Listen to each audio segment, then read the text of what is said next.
सिंध ने 100 यूनिट बिजली इस्तेमाल करने वालों को मुफ्त बिजली देने की हिदायत कर दी है। मजीद जानते हैं डॉन न्यूज़ के नुमाइंदे खाबर हुसैन से। खाबर, बताइए, बड़ा फैसला किया गया है वजीर आला सिंध की जानिब से?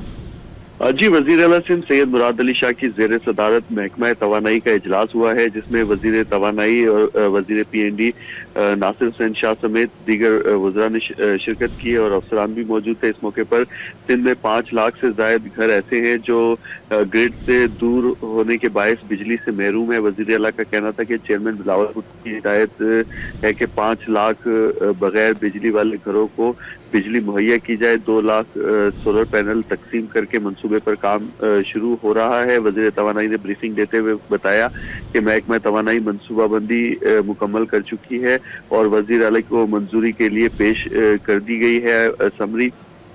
5 अरब रुपए के फंड से सोलराइजेशन के लिए मुख्तस किए गए हैं। उनका ये वज़ीर आला का कहना था कि मैं चाहता हूं सोलराइजेशन का नया मंसूबा जल्द मुकम्मल किया जाए। महकमा तवानाई की टीम मंसूबाबंदी का प्लान तैयार करके तेजी से उस पर अमल दरामद करे।